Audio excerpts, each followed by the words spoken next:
Welcome to this edition of the Million Dollar Mastermind podcast. This is where we pick the brains of high achievers from all walks of life and get their hard-earned, real-world insights on winning. I'm your host, Larry Weidel. When you have success like that, doors open to you.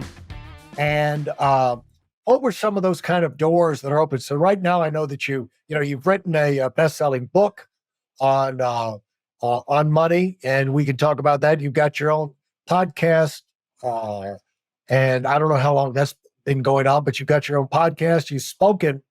One thing is you've spoken at you were a keynote speaker recently. Is that true? Yeah, that I've kind of been working on that. For me, I've always told myself that was never my skill set. But once I started doing speaking, I realized that I enjoy it. I got past that fear, part of getting on stage, because I envision just one person coming up to me and saying, "Thank you. I needed to hear that. And now I'm going to go take action and it's going to change their life." So I stopped putting the pressure on myself about the fear of speaking and then focus more on the impact that I could make, because I have been in this world for 25 plus years. I have knowledge that I need to share with other people.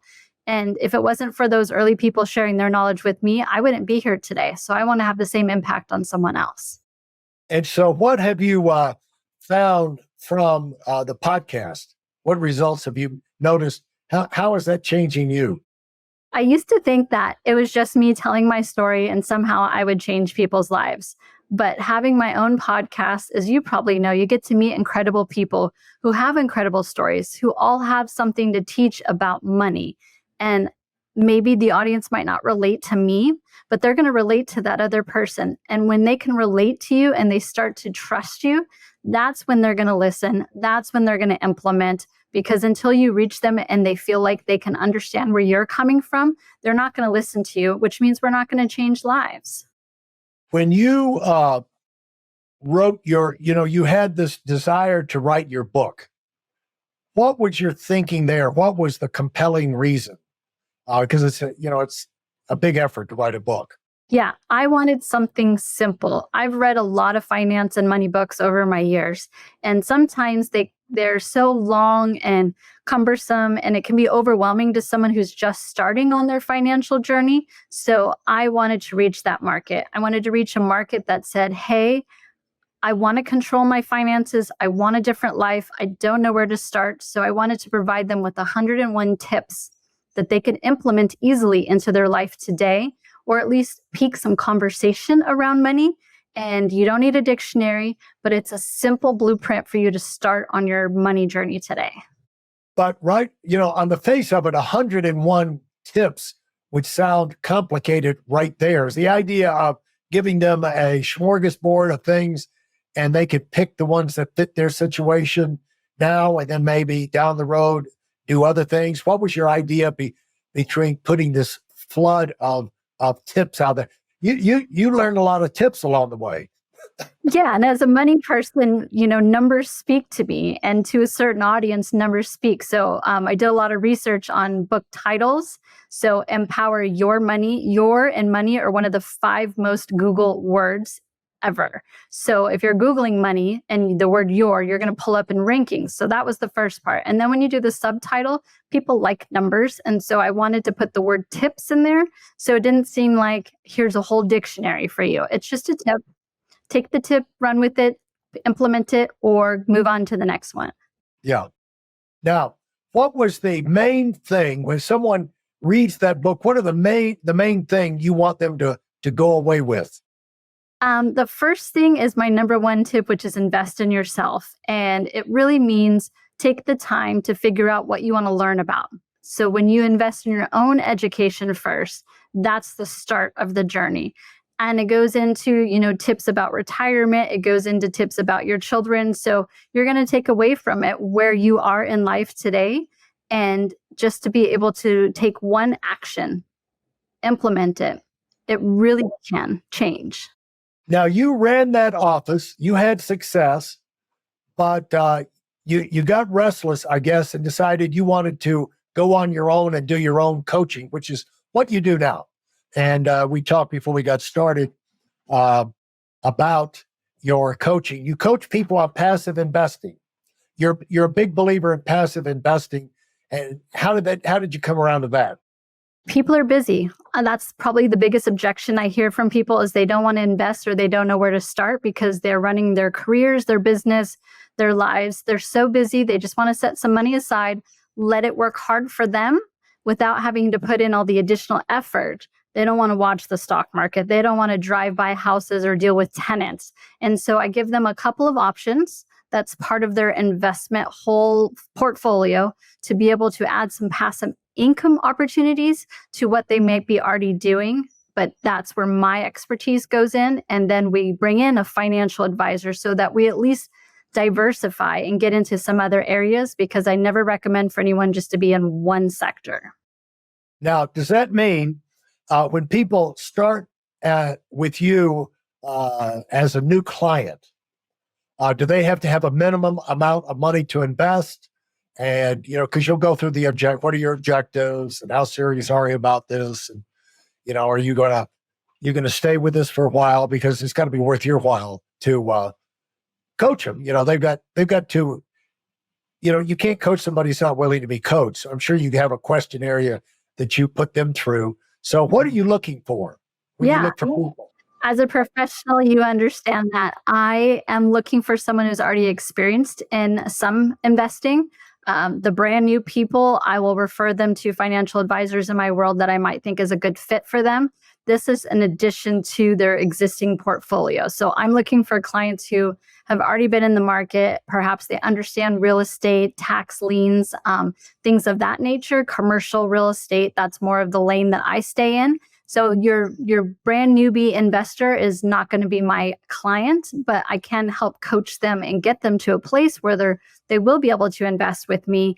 And we look at a lot of budget, income, and bringing other partners so that we're all part of the same team to help the client achieve their own financial goals. You're starting to sound like a hedge fund now. No hedge funds. I am not securities licensed, Larry. I'll leave that for you. Now, when you go and look at the opportunities out there, if you're speaking to people right now and you're a keynote speaker and they're saying, show us some passive income opportunities in commercial real estate, what are some things for them to think about and possibly get excited about that maybe you've overlooked? Yeah. So two areas I focus on. The first one I touched on is tax liens. We have a fund that we have people that are going out and acquiring tax liens. They could be foreclosing on properties. They could be giving cash to keys for people. So we're looking to acquire a discount on residential properties. And when I say passive, you're giving money and allowing the fund to do the work. And we give you a promissory note in return for a certain percentage on your investment. So that's one sector I focus on. You said fund. You said fund. Now you're getting into a financial enterprise or something. Not necessarily. Nonprofits have funds. They're not securities licensed. It's just a fund is a pool of money. Okay, so these pool of monies can be coming from anywhere, right? Absolutely. Now, do you have access to? Do you create funds from your clients that you'll go out and get these tax liens? And who's managing these funds? Who's calling the shots? Yeah, our company does. And so they've been around for, they've been investing in a third-party company, right? It's the company I'm a broker with, correct? Yeah, okay. Yeah. So we collect the funds and then we have a team that goes out and does the physical and aspect work of it. And so as, my client coming in, they're not going to do any of the work. They're not going to do the research on the properties. They're not looking for tax liens. They're not hiring attorneys or title companies doing lien searches. All the work that goes into it, we do.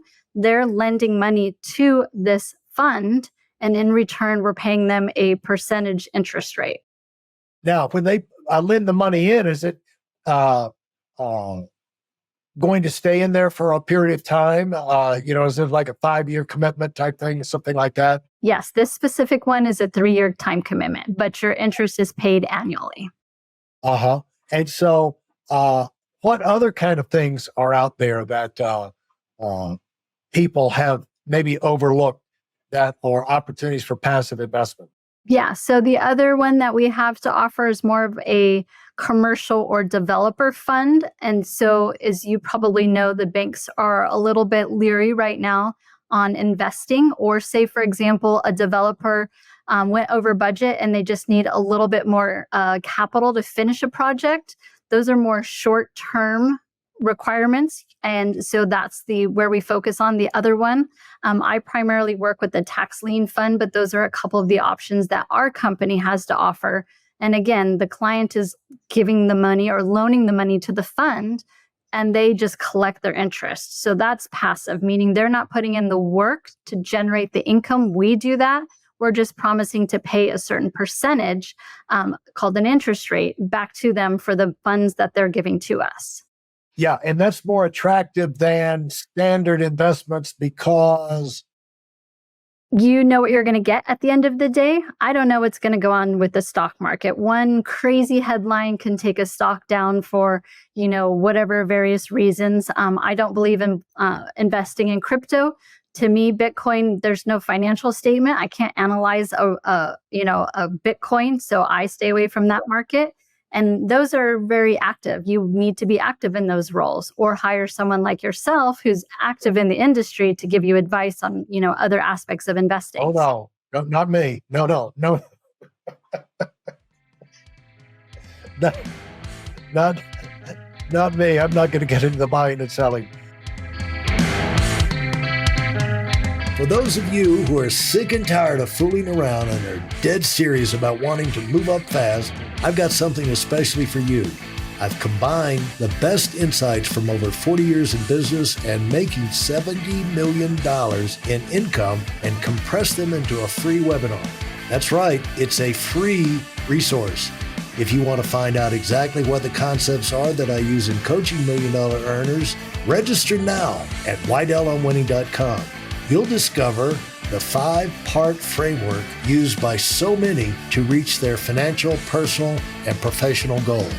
You can find that link in this episode's show notes.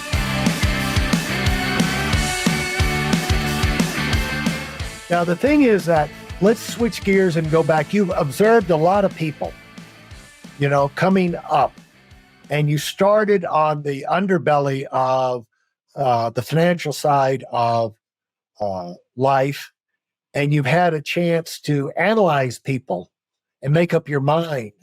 Because a lot of times when you're coming from the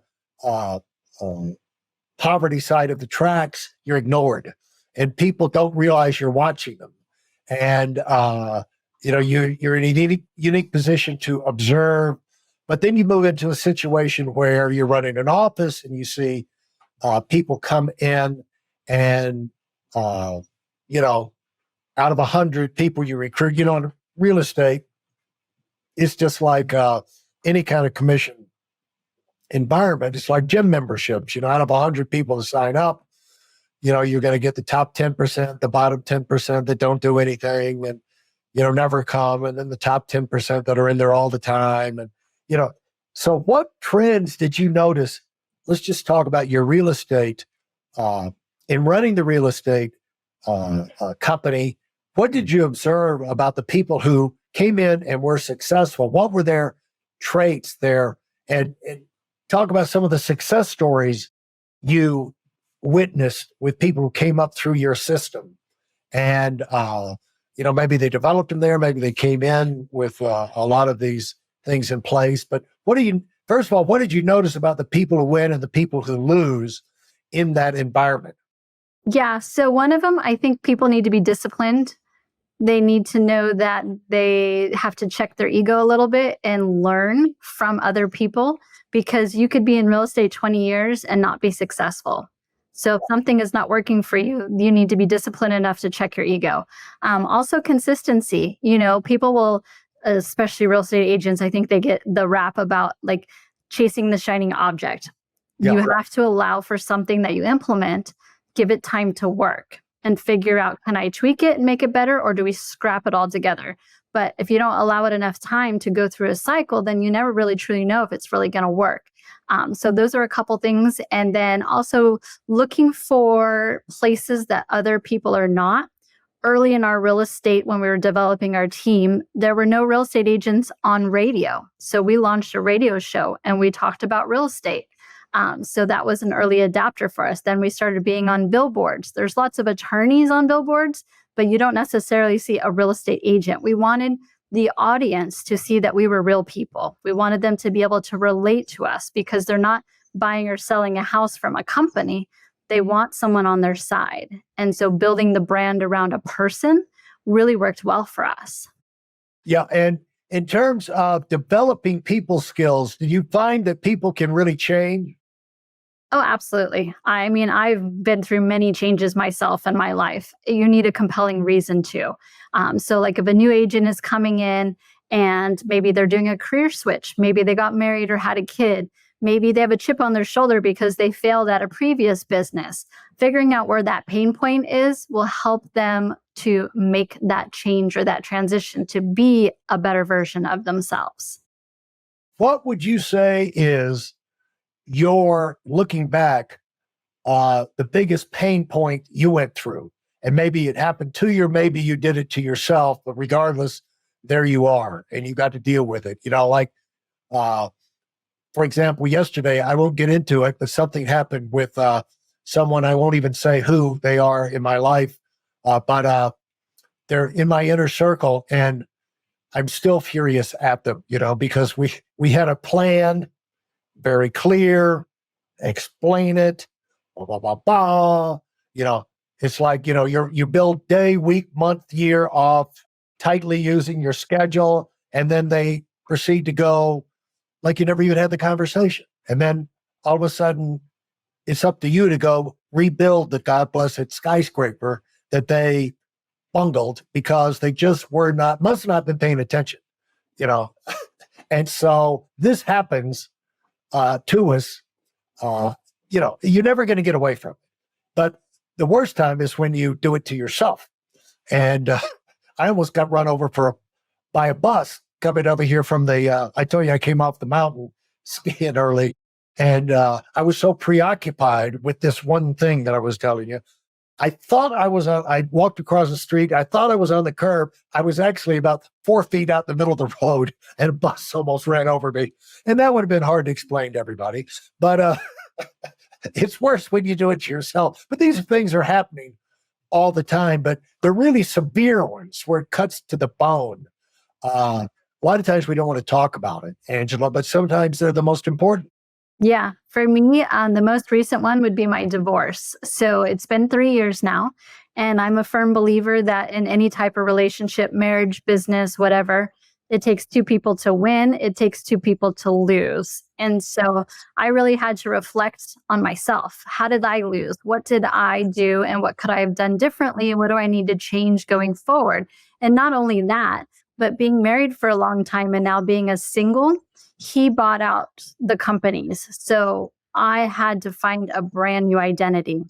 Who am I now as a single? Who am I not as a Remax owner? Who am I in this new environment? And to kind of revamp the person that I wanted to be was really difficult. It was a dark period in my life for me because I couldn't figure out what tomorrow looked like, let alone how do I continue on this new path. So that was a pain point for me because I had to re-identify myself and figure out what's next. And going through divorce can be a really hard time, but I also chose, we are still good friends today. I have a daughter that's 20 and we're very much part of her life. And so we had to choose to be friends and amicable afterwards. Whereas a lot of people choose differently, but I can only control myself. And so I wanted to be the best version of me going forward after I get through the darkness and the self-reflection. Well, the thing is that when you're thrown into a tailspin, you have to go through recovery. And, the first steps of survival and get your feet, it's like I told you, I hadn't been able to ski in 16 years. And now I'm back on the mountain and I'm going very slow, getting my legs underneath me, getting the strength back and not being stupid and going out there and getting an ACL injury or something. But you have to do that pretty much anytime you go through a traumatic change in your career path, your life path. And so one of the things that we do is like, what do I really want? Now, what you said right there was, one thing I want overall, beyond anything is I want to be there to support my daughter, and I want my ex and I to be there to support. We don't want it to ripple over and have a negative impact or minimize the negative impact in her life. And so that gives you starting. Whenever you get one thing like that, like, okay, I can agree on that. That's worth fighting for. When you get one thing like that, it's like non-negotiable. I want that to happen, whatever that is, and then you could start to build off, it's kind of becomes like a foundation for you moving forward, isn't it? Yeah, absolutely. Now, and then you start adding other things like, what was in my past life? What would I, not only what was I good at or what was I not good at, but what did I really enjoy? What's really fascinated me that I have not been able to do before? And you got into the, the personal, the podcasting, building your own brand, basically, but working with clients. What have you observed from dealing with investors that are successful and investors that are not successful?